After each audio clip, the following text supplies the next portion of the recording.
our team, our community. This is Condors Town, and this is another Energy Condors connection. Now, here's Erik Fox and Ryan Holt.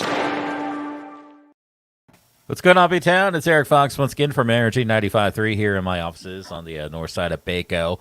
And heading to the downtown on the other side of the screen, right on Truxton Avenue, is our very own Ryan Holt from the Bakersfield Condors. How you doing, buddy? I'm good, man. How are you? I'm doing well. I think we need to just jump into it. I did get a couple messages last week. Where's the Condors update? Yeah, we had a little, some small things happened last Thursday. I think we just let's just talk about that right away as we do our Oilers update as we kick things off here every week. So, anything happen? Any big news? Was it Thursday? It feels like a long time ago, but it was only a couple days ago now.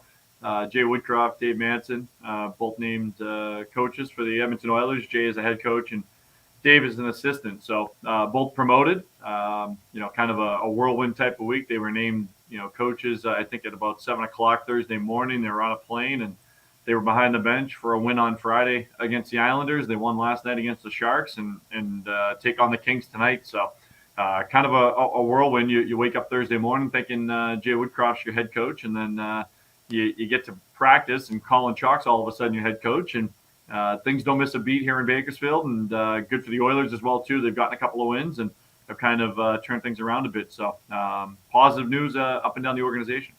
Well, let's talk about that because, coaching changes, they happen all the time in the NHL. But this is kind of a unique one where usually you get someone who has maybe coached another team or, another organization. But this is like the lateral move where you go straight from AHL to the NHL.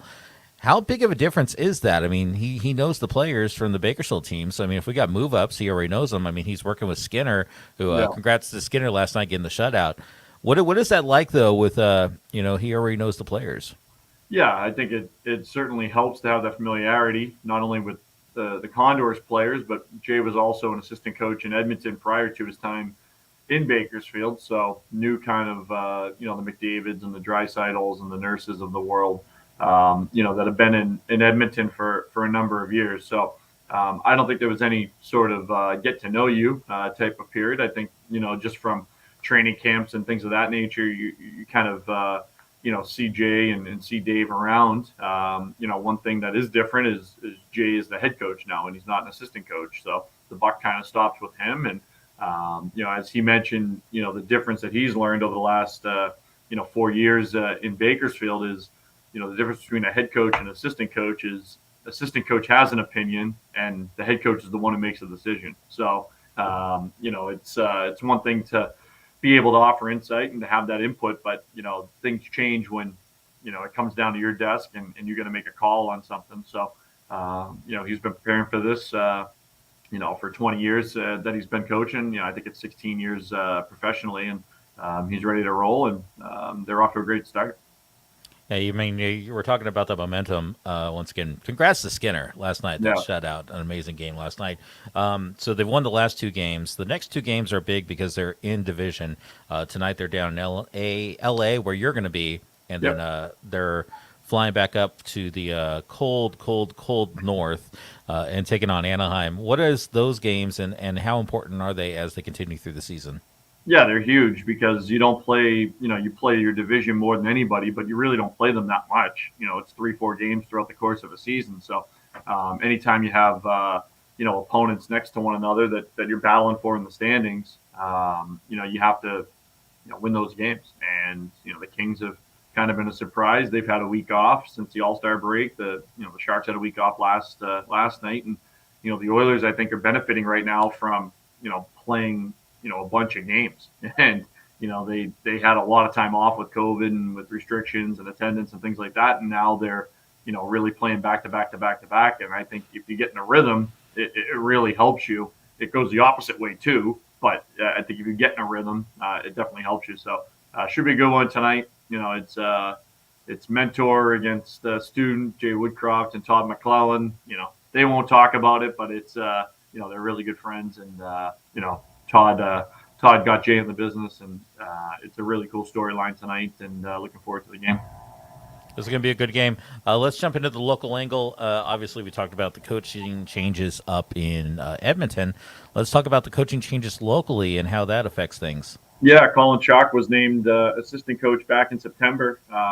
Came out of Belleville, where he was an assistant coach in the American Hockey League, so had that prior experience. He was a head coach in the ECHL with the Brampton Beast. This is a guy who really paid his dues coaching in the last couple of seasons after he, retired professionally, where he had a 15-year professional career at all levels of minor league hockey, and I think he won 6 cups as a player. So, and he was a captain for just about every team he's been on. So that type of person is someone who came in and fit well with what we already had here in Bakersfield. And I've enjoyed working with him for the last couple of months, and now it's kind of changed in the sense of he's now the boss downstairs. He's the interim head coach, and it's his team and his stamp on things. But I think he has that understanding of how this team needs to win, and I don't think anything really changed downstairs. Will there be tweaks, and will there be differences in scheduling and things like that? Of course. I mean,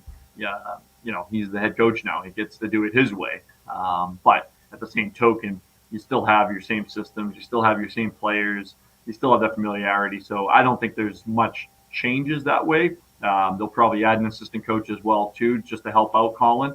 But he's been great to work with. I think he's going to do a tremendous job, and it's a great opportunity for him. He's got about a half a season as a resume builder, if you will, and he can make an argument at the end of the year to take off an interim tag. So a long way to go, but all of a sudden, he's the head coach now, and looking forward to working with him. Definitely not a bad start to things with the game No. last night as overtaking Ontario in dominating fashion. Let's talk about the team right now. I mean, the last 10, 7-2-1. Not a bad momentum to have behind your back. But we were talking last time, and I think it's worth mentioning again, the importance of a homestand where you guys are playing a lot of games at home. How important is that to the players? Yeah, it's great. They're 4-1 on this homestand now. There's still 2 games left, Wednesday and Saturday, and I think it's big in the sense of these weren't bottom feeder teams that were coming in. We talked about Colorado that first weekend, and then Henderson this past weekend getting a split with them, and then beating Ontario last night, the second place team, and now Abbotsford comes in and. They've won their last 4, and I think they're scoring like 8 goals a game. And then Saturday is Stockton. They're the top team in the division. So you face, 7 games here on this homestand, and, none of them are teams that are, out of it, like the 2, Tucson and San Diego and San Jose's of the world that have, kind of struggled. It's the top 6 teams in the division all coming in here this past couple of weeks on this homestand. So offensively, the team's getting it done. The team's getting some good goaltending. Alex Daylock's been terrific. What a great story that is. He had a year and a half away with, some heart issues after, after COVID and, going through the pandemic and things like that. So, he's won his last 3 starts, and, we'll see what happens here with the goaltending situation because, the Oilers have 3, coming up here starting tomorrow. So, usually don't run with 3 in the NHL. So, we'll see what happens. And, maybe that bolsters the Condors as well, too. So, it's been a good run, and I think no matter who's been in the lineup, the team's played hard, and only 2 regulation losses in 20 games. This is a good team. This is a playoff team. This is a team that is going to have a say here come April and May. I think in terms of what they want to do. You actually took I was doing little check marks in my head on all my little notes here on the Post-it notes. So you talked about most of it already. But I do want to bring up Abbotsford once again because that is a game tomorrow night. They have won the last 4, so they got a lot of wind behind their back. How do you prepare for a team that is firing on all cylinders like that? Yeah, and, Abbotsford's going to have a little extra chip, too. I mean, we went up there a month and a half ago to Abbotsford and, took it to them pretty good. Beat them 3 straight games. Skinner was between the pipes. Condors were fairly loaded in terms of the roster. It wasn't a 100% roster. Abbotsford was not what Abbotsford is tomorrow night. So I think if you're the Condors, you don't burn the tape on those 3 games, but you kind of look at it and go, this wasn't the Canucks team that, has won the last 4 and has scored 8 goals in 3 of their last 4 games. They're pretty loaded for bear. Now, that being said, the Condors got through their adversity and were able to stay above 500. Abbotsford dipped below 500 and, didn't really handle the adversity. So now they're trying to play catch up. So that puts the Condors in a better spot here for tomorrow night's game. But, this is a pretty good Abbotsford team. And I'm interested to see how they are because I don't think we got a true representation of them last month. So we'll see what happens tomorrow night. And, of course, I should mention tomorrow night is Energy 95.3 night, Right. so I'm going to be out there once again. I'm Siren, Zamboni, wherever they put me, Wherever. I'm going to be. I'll be on the concourse as well, so before the game, make sure you come by and say hello.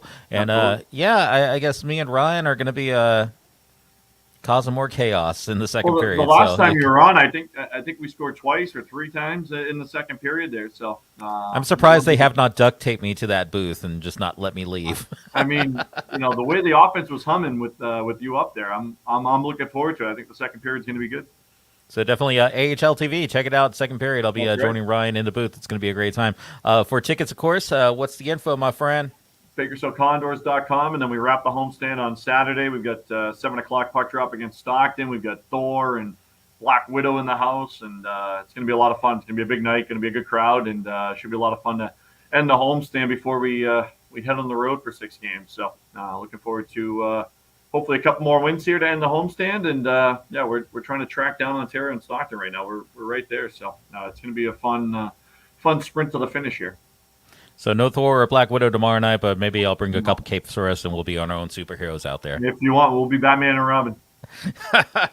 I've been called the Boy Wonder in many ways, and I'm not even going there past that. Ryan Holt from the Bakersfield Condors. I don't know what I say sometimes. It just comes out of my mouth. What can I say? From the Bakersfield Condors, my name is Erik Fox from Energy 95.3. Tomorrow night, Energy Night. Be out there for the Bakersfield Condors. And this has been another Energy 95.3 Condors Connection. We'll see you next time.